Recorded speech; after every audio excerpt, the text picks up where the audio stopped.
Hello everyone, and welcome to the Bahrain track guide. So jumping straight in with the setup then, 1-1 wings, high large discs, 11-1 balance, we've got 1-1, 11-11 on suspension, we've got full right gear ratios there, and full left camber and full right toe there. So doing a bit of a different setup again. I have done in the past, just done a standard setup, but I've moved away from that now to try and get a better lap time. And this lap is 7/10 off the world record on PC. So braking on the 100 metre board there, right down into second gear, trying to get a good exit out of the corner, which I have done there.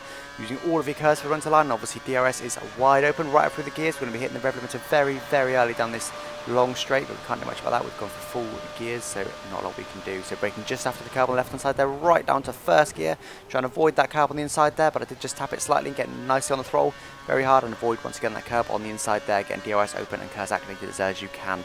Using about half your curves then for the run down to the next corner, right up through the gears. We're braking just after 100 metre ball on the left hand side there, right down into second gear, maybe even first gear. Locked me inside wheel slightly there, but got away with it, trying not to run out too wide like I did there, bouncing over the curbs.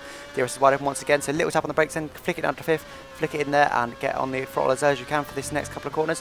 We're braking just after the Pirelli board on the left hand side there, right down to first gear once again, trying to avoid all the curbs if we can, barring the exit curves. We can touch those a little bit, so DRS is wide open then, right through the gears, we're up to sixth gear, being very, very careful on the brakes. Need to avoid all the curbs and be very light on the brakes there.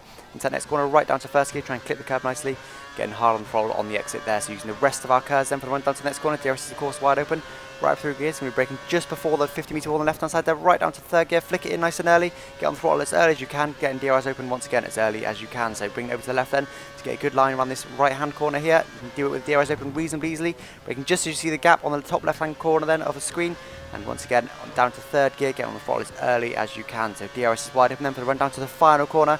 This is where you really got to hook this lap up, which I haven't done this lap unfortunately. Braking bang on the 100 metre ball on the left hand side there, right down to second gear, get it turned in nice and early, but I didn't quite manage. I missed my apex slightly. You need to get on the throttle hard and early, which I didn't quite manage to do. DRS for the run to the line then, I'll take a breath. It's a 1 minute 28.538, so pretty good lap. As I said, 7/10 off the world record, but could definitely improve it. Probably could get the world record, but it's not really worth it. The most important thing, it really is the line and the braking points for the track guide videos.